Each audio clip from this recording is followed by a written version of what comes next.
Melody, Another You. Man, what a burning jazz tune that is. In today's tutorial, we're going to go over that tune and a hidden gem that you may not have been aware of.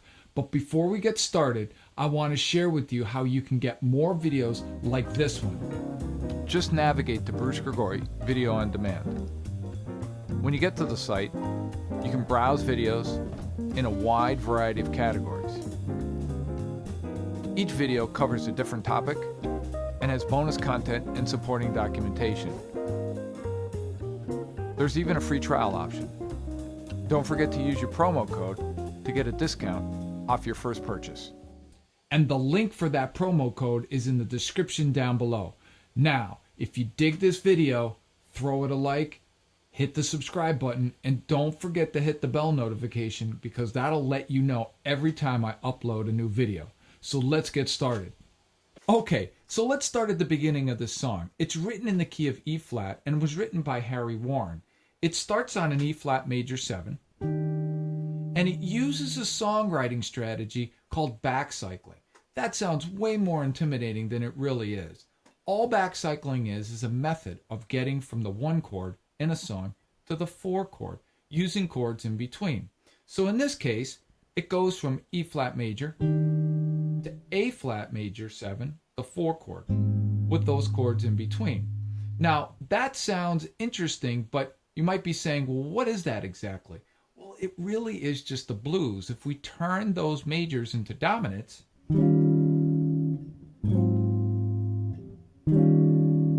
that might sound a little more common to you. In fact, Charlie Parker wrote Blues for Alice, which is basically just a blues with backcycling in between the 1 and the 4 chord. Now, if we head on over to the chart, we can get a better analysis of what's going on. We can see that the song's in the key of E flat major, starts on that E flat major 7 chord, and the backcycling is just basically that D minor 7 flat 5 to G7 to C minor 7 for 2 bars, and then a 2-5, B minor 7 flat 5 to E7 to the 4 chord, which is A flat major 7, really kind of keeping us in the key of E flat major at this point. Now, the melody sounds something like this.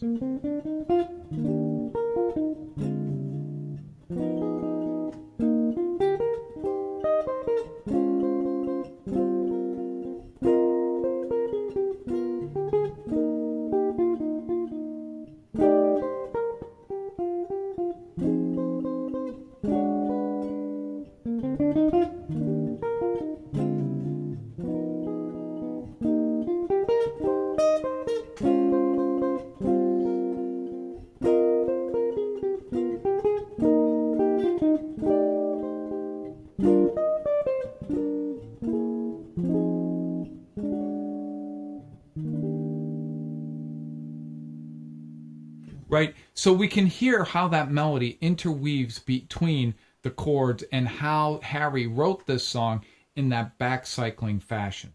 The section we're going to focus on, however, is sections 9 through 14, or measures 9 through 14. And in those measures are some hidden gems that we can learn to play on that are repeatable over many different kind of jazz standards. So let's check those out. So now that we're at measure 9, that takes us right to the 4 chord, or A flat major 7.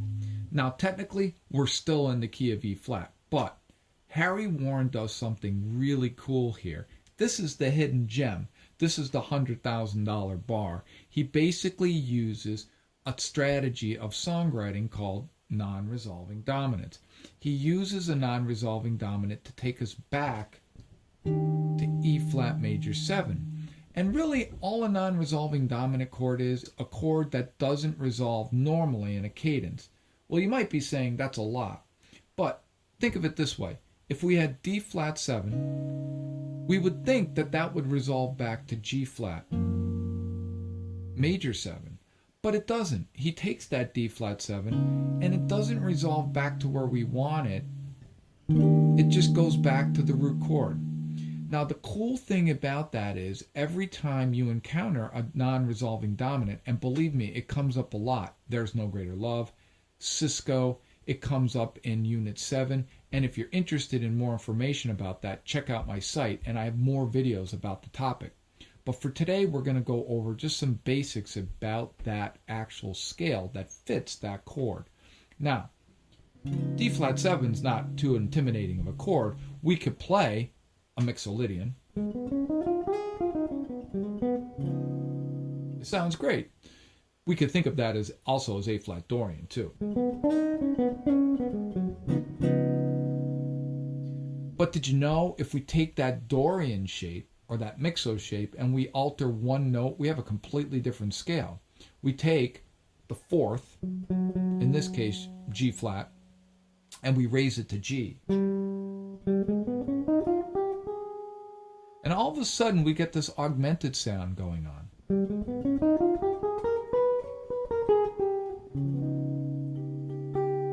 And we have another chord which is D flat 7 sharp 11.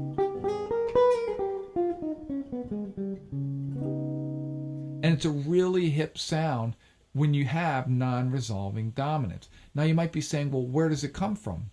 Well, basically is the fourth mode of melodic minor. Now there's an easy formula that I was taught to figure this out. If you take the root of the chord, in this case D flat 7, and think about the fifth of that chord, A flat. I'm going to play A flat melodic minor.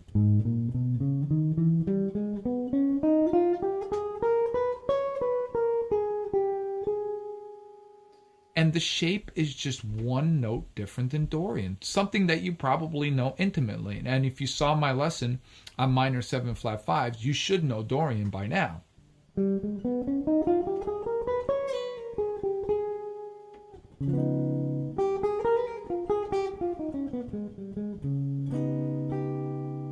Works great, particularly going back to that tonic, because it creates that extra tension.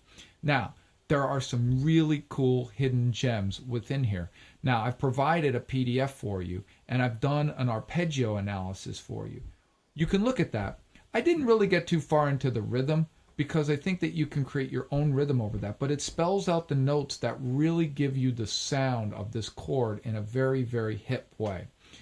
The main thing to remember is that within melodic minor, or in this case Lydian flat 7, there are two major triads. It's really simple.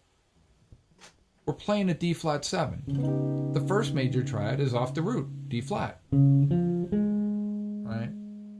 And then there's another major triad, a whole step up, because we've altered that fourth to a sharp 4. It gives us another major triad, in this case E flat, which is convenient because it takes us back to the normal key center, or the dominant key center. Right? And that's connected by what's called an augmented triad. So you might be saying, wow, that's a lot of information, but it's really not. If you take that D major triad and you add the seventh, really easy to play. And if you played the next triad, you connect it all. So all I did there is I played the first triad, D flat major, I added the seventh, and then I played the next triad, the E flat, an octave up, so I got this sound. Very hip. Now the cool thing about it is those two triads, that seventh is the connector between the two triads, which creates that augmented triad. If you're a big fan of Pat Martino, he talks about augmented as being automatic on the guitar, and it really is in this case. So it's a really cool strategy. Let's check it out.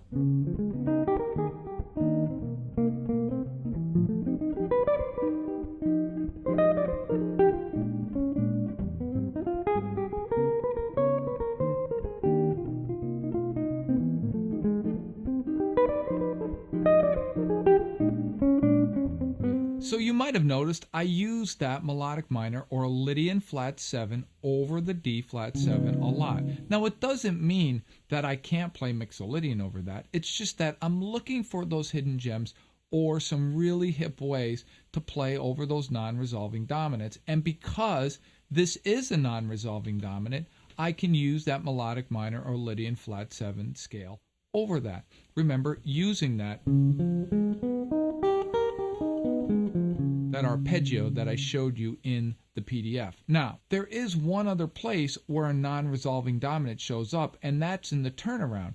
When we go to C minor, it takes us to F7, and that could be viewed as a dominant 2 chord of E flat 7 or a dominant 4 of C minor, depending on how you want to look at it. But because that F7 does not resolve back to B flat major 7, I can use that same arpeggio, and that's also in the PDF. Now the cool thing about that is you have a few measures to really blow over that F7 and really get that Lydian flat 7 sound. So if I loop it again,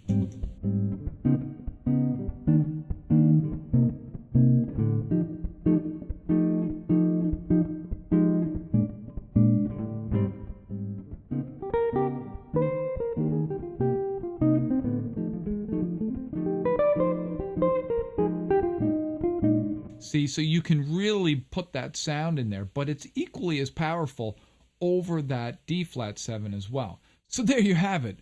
There will never be another you. Those hidden gems, we really got to the core of them, and you can learn some great strategies like this to blow over tunes and really make your playing kind of up a few levels.